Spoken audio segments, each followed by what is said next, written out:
myself, Mrs. Nicholson, and Mr. Bocock are going to talk through the options evening with you. I'm going to welcome you to the Performing Arts faculty and hopefully guide you through how our options look and what the process is moving forward. So we obviously have drama, dance and music in Performing Arts. And in Year 9, you'll study all three as an option.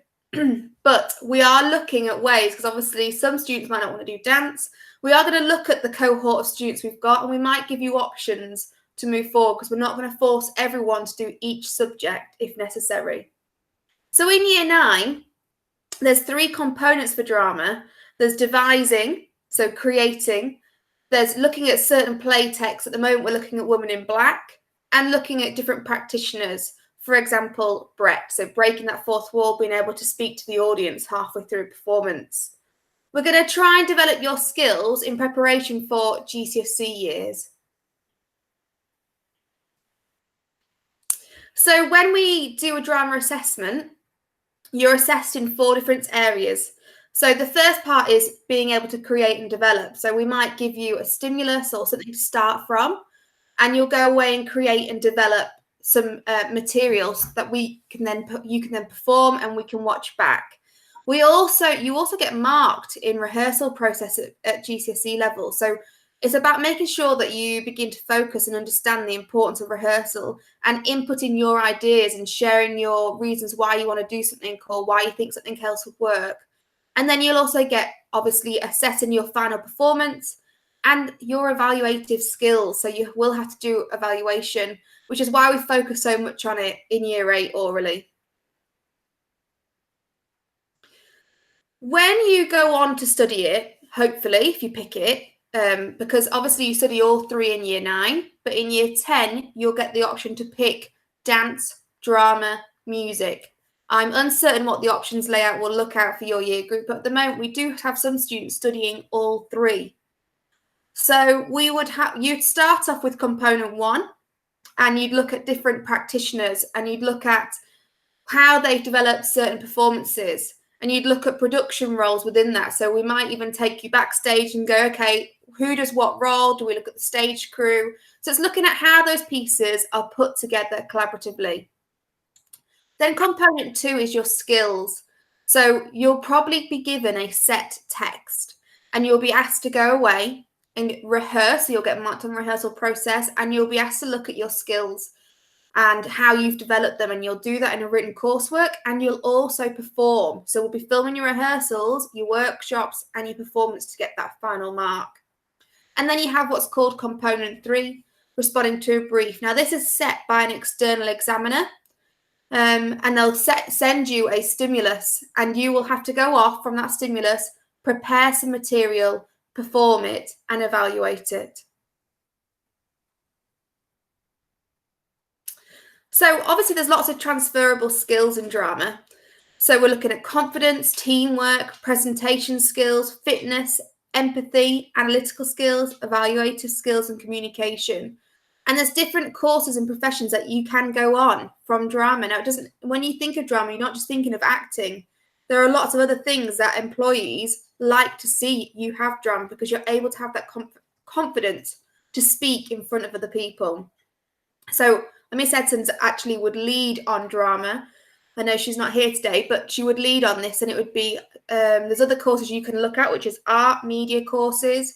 You could do art careers, media, broadcasting, journalism, go into the public sector. There's obviously a lot more that you could do. So at the moment, I am teaching Year 9 with Mr. Bocock, but it's all dependent on the timetable. So it might be that Miss Edson teaches Year 9, 10, 11, for example, or you might see a glimpse of me somewhere else in your year group. So now we're going to move on to dance. So in Year 9, at the moment, dance is separate to performing arts. So dance at the moment is a whole year. So next year will be the first year in which we have to change it to different terms. But I know that already looking forward, I really want to do some choreography with you, because that's something that's really emphasised in your GCSE year. So choreography in terms of looking at different practitioners, looking at how they've created a performance, looking at the different approaches that they've used, and then being able to embed that as a group and being able to embed it as a duet or solo performance in preparation, building your technical, physical, and expressive skills, and preparing you for your GCSE year. So I just want to show you a little performance. So this is the Year 11s from last year. And it's just, this was their Unit 2. So they learned a section of a dance and then they had to look at their physical skills. This actually ties in with BTEC drama very well. Look at their physical skills and then they created the end performance.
The reason I want to show you this is because actually the skills that you can see that they've used so far are actually very, very high. Now, in fact, in that cohort of students, there was only 2 students that did dance outside of school. So those skills that they've built up there have been built up from Year 9. And actually, I think in that cohort, I think there's something like 7 distinction stars, which is an 8.5 grade, so equivalent to between an 8 and a 9. And only 2% of the country do get that. So I just want you to realise how much technique-wise they will build from Year 9 all the way through to Year 11. Thank you, Mr. Bowcott.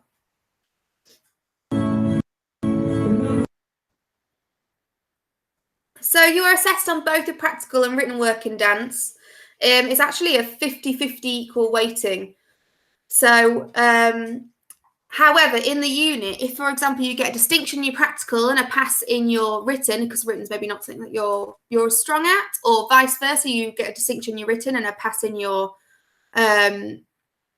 practical, you will still come out with a merit grade. So it does equal itself out. So actually it gives you the best chance moving forward. And actually with RSL, they do like to make sure that your highest mark gets put forward best as possible, because they'll look at that as a weighting. So actually we really like this exam board. I know Mr. Bowcott will talk about that as well later on in music.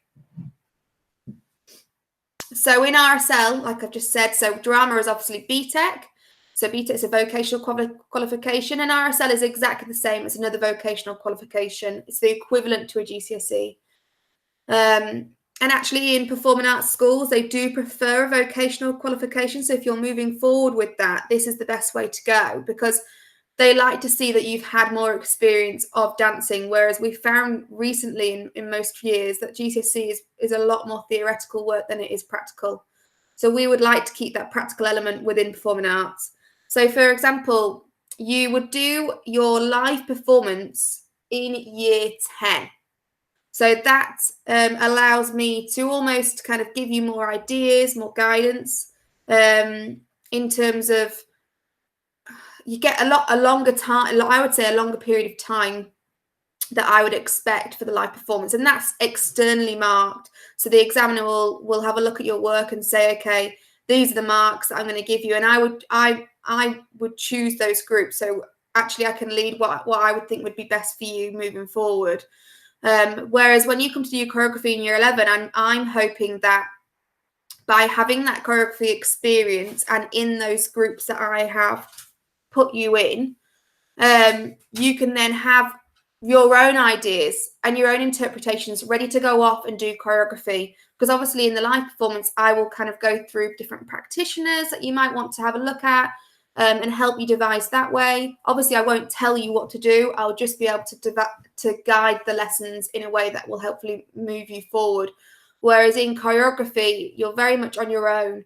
You have to create your own performance material. You can decide whether it's a solo or a group. You can decide who's in your performance. You can decide what stimulus you're going to base it on. And that's actually a lot wider. So you do live performance in year 10 and you do your choreography in year 11. And it's 50-50. So 50% weighting for each. I will miss that, Mr. Bocock. Thank you. So obviously we've got transferable skills as well here. So we'll talk about confidence, teamwork, being able to present, fitness, empathy. And again, we can lead on to similar courses as drama.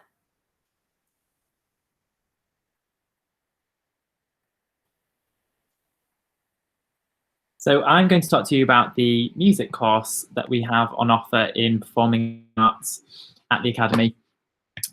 So first of all, in year 9, like Mrs. Nicholson mentioned, we work on a rotation between all 3 subjects. So you get a taster of each of the 3 performing arts areas. We make it very clear that they are taught discreetly from one another. They are very separate subjects as well in their own right. So, perhaps if music isn't for you and you prefer dance or drama, you've had a taster of all 3. So within year 9, we look at musical listening skills, oral perception, your technical ability to play an instrument, work as a member of an ensemble. So we look at lots of band work. We also, like Mrs. Nicholson mentioned, in drama and dance, there's a lot of emphasis on the rehearsal process. So that's something that we really, really focus on, because actually your ability to rehearse effectively and be able to evaluate on that in order to make progress and give yourself the best opportunity at a really, really good and confident performance by the end of year 11, we see that as really, really important. So there's a lot of emphasis on rehearsal skills. Again, evaluation. And we also look at expressive skills within that as well. So not just performing something technically, really kind of going out there to give the best kind of performance that you can. We'll also develop your knowledge of theoretical concepts, compositional devices, music terminology, and musicology. At this moment in time, it is very much performance focused, but something that we actually look at in terms of the wider Wickersley Partnership Trust is music technology and music composition. So that's something I feel is worth mentioning at this point. We are looking to roll out as perhaps a pathway within music again. So you've got your 3 performing arts pathways within music as well. If you're perhaps not a performer, you're more of a technologist or a composer, there may be that option and scope there. So that is being built into the year 9 curriculum. In terms of assessment, composition and technology, again, something that I am working into the curriculum, something that you do anyway in year 7 and 8, but I'm looking into building that more into year 9 and a potential option in year 10 and 11. Rehearsal and performance, a very key part of the course. It's music performance when you get into year 10. And again, that rehearsal process that goes into the performance, like in drama and dance, you're getting lots of practice in all 3 subject areas, evaluating, and also linking into that musical appraisal, being able to listen to a piece of music, comment on the musical interrelated dimensions, which you do in year 7 and 8 as you do now tasks. We will be building on that and going into a little bit more depth for that. In terms of year 10 and 11 then, we offer the RSL music performance course. So like dance, music also follows RSL. It's similar to BTEC in that it's a vocational award. And there are 3 units of work. The compulsory unit is musical knowledge. So the exam board expects you to develop your knowledge on contemporary musical styles of the 20th century. So we tend to look at music from as early as the blues all the way through into Britpop and the music of today. So it's really relevant, and it's an enjoyable unit. I've found our students have really enjoyed studying it. Whilst it's a theory and written based unit of work, they found that it's very relevant to them, and they've really enjoyed writing about musical styles and evaluating the music and analysing it. And it makes you listen to music in a very different way. We then also have instrumental study, and I'm going to mention live performance at this time because these units are very much linked. So the instrumental study, again, real emphasis on rehearsal skills and everything that goes into that, whether it be performance and production planning to health and safety in practice, and then evidencing that through practice logs, lots of tutor observations. So I'll listen to your performance quite a lot, and it's really supported by the extracurricular side of music, which is part of your course, where you'll have one-to-one instrument lessons with our instrumental teachers, and they will be tracking your rehearsal progress as well. And then that leads nicely into year 11, where we focus on the live exam. Currently, because of the situation that we're in nationally, we've not actually had a year 11 go through where they've just focused on the live performance in year 11, but that is how it is going to be set up. So you'll complete 2 units in year 10, and then live performance will be from September through to the end of April, where you will plan for a performance. It's an externally set brief, so an examiner sets a criteria, a theme, and that's very much the same as dance. We've found that it's been the same theme this year of innovation, which we've absolutely loved. And you'll give a performance for a live audience, and then you will evaluate that as well. So really performance focused. Like I said, we are looking into building a music technology and composition unit in for those who perhaps don't particularly enjoy performance. That gives us scope as well to work with the other schools and see how they work with their music technology and composition units as well. I think it's a really, really useful skill to have in terms of where music can lead to. It's widely considered as one of the most rigorous disciplines. You can go into universities, often look favourably on those with music qualifications. I know a lot of people who've gone into medicine that have actually studied music or other areas of the performing arts, because it shows that you are a well-rounded individual. You are able to communicate with others, and it gives you that edge of personality that perhaps others who haven't done performing arts don't have. Transferable skills include confidence, teamwork, presentation skills, the logical thinking that comes from the compositional processes in music or choreography or devising in drama. Empathy is a big one for us, analytical skills, evaluation, and communication. Again, lots of jobs that you can go into. You could be a teacher like us, maybe we've inspired you lots to do that. Other professions include arts and the media, broadcasting, journalism, like I said, public sector, working in education or the civil service. And I think that's it from me.